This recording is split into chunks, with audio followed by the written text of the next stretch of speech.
We don't build our own cars, we don't sew our own clothes, we don't build our own houses. We neglect to do these things both because we don't want to, but also because we don't know how to. Almost every item in an average house was built or made in some sort of factory, from dishes to ovens to computers. And as a result, our society has become disconnected from the knowledge of where things really come from and how they are made. Factory mass-produced items have taken control of our lives and are found at almost every turn. Proponents of mass production argue that mass production brings down costs and gives users more time to focus on other parts of their lives. But in reality, it is taking the focus away from the skills we need and brainwashing us into becoming a conformist society of individuals with no creativity. In the pre-industrial era, there was not much use for this word because people did not know that there could be any other way to make things than by hand. The word probably came about when the very earliest machines were being used, such as a spindle to spin thread and a loom to make cloth from that thread.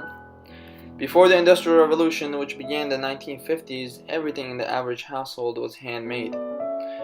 The weaver would buy cotton from the local farmer, spin it into thread, and weave it into the cloth in her home. The mother of the family would buy the fabric from the weaver and use it to make all the clothes for all of her family. The house was built by the father and other townsmen, using wood from trees that grew around the town and nails that were handmade by the town blacksmith, who got the metal himself from traveling merchants who sold raw materials. Most families also got their food from sustenance farming, which means that they just grew enough crops on their land to feed themselves. They did not have a Target to buy their clothes or a Save Mart for their groceries. They knew where everything came from and how to make almost all of it. The word became more popular after the Industrial Revolution, when products began to be manufactured in a factory rather than in homes and the shops of craftspeople. Society moved more and more towards consuming mass-produced products as the centuries have progressed. The competition with big factories made many craftspeople struggle to survive and put many out of business. The handmade process can utilize some automated processes, by which I mean that the craftsman can use a sewing machine or computer or other technological device that assists in construction, but designs the object himself and does more work than the machine. I make my dresses using a sewing machine, but they are still handmade because I make them from flat fabric using my own designs. However, I rarely make my dresses by hand because hand sewing takes much longer than sewing on the machine, and hand sewing is less durable and less exact. I think it is very important and beneficial to know how my clothes are made and the underlying processes, but it would be unnecessary to make all the fabric and thread and sew it all by hand. Knowing how to do these tasks people take for granted would put one at a certain advantage during a worst-case apocalyptic scenario situation.